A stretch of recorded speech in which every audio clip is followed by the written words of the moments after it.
During a recent podcast appearance, Republican Representative Matt Gaetz decided to dust off that classic Reaganism where he called food stamp recipients couch potatoes. Here is Matt Gaetz explaining his disdain for people receiving SNAP benefits. Here he is.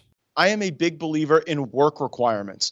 Bill Clinton and Newt Gingrich in divided government negotiated welfare to work. And I don't think it's unreasonable to say that able-bodied people who are working age, who are not disabled, who are not seniors, should have to go to work if they want someone else to pay for their health care or their benefits in other forms like food stamps. And if we did that, there's real savings on the front end, and then you actually get economic growth on the back end. When you get people off the couch, then you're able to help with some of the labor problems that we have at so many of our small businesses. You're able to get more business confidence, consumer confidence, investment confidence, and we would get back to the productive features of our economy that were roaring during the Trump presidency. And if Joe Biden won't do that, then what he's defending are the couch potatoes over hardworking Americans. And that's a pretty bad strategy going into 2023 and 2024. When Ronald Reagan burst onto the scene in the late 1970s, running for president in 1980,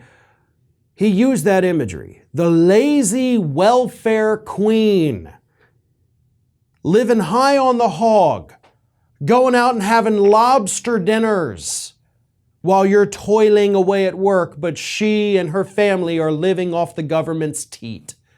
She is the reason your life sucks. You're slaving away,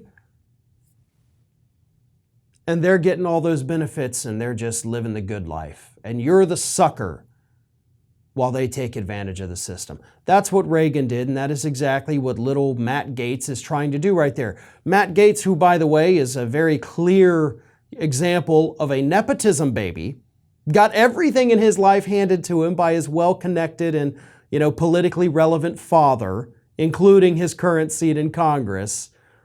This guy has been groomed to be this thing that he is for his entire life by his well-to-do family. You know how much the average across the country, the average SNAP benefit is per month here in the United States? $216. $216. And Matt Gaetz in that podcast is saying the reason we got a worker shortage is because these people are getting so much government money that they just sit around on the couches all day. We got to get them off the couches, he said, for $216 a month. You show me anywhere in this country where you can live off of $216 per month and live a good, comfortable life, and I will pack my family up and we'll be headed there tomorrow.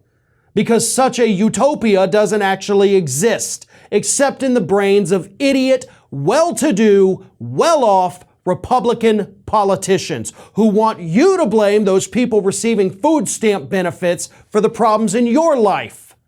When in reality, it's those same politicians you keep sending to Washington. Those are the ones who screw you over. Those are the ones taking away your sick days. Those are the ones killing your unions. Those are the ones poisoning you with all of this environmental pollution, then of course refusing to give you sick days for it. The problems in your life are because of the people that you continue to vote for. So maybe it's time to switch that up. But we have seen relentless attacks on the working class coming from the right, whether it's Marjorie Taylor Greene whining about her petty little $174,000 salary, whether it's the people at Fox News whining about workers having sick days, or Matt Gaetz saying that people getting SNAP benefits are couch potatoes. And all of that has happened within the last 4 days, folks. When Republicans show you who they are, believe them.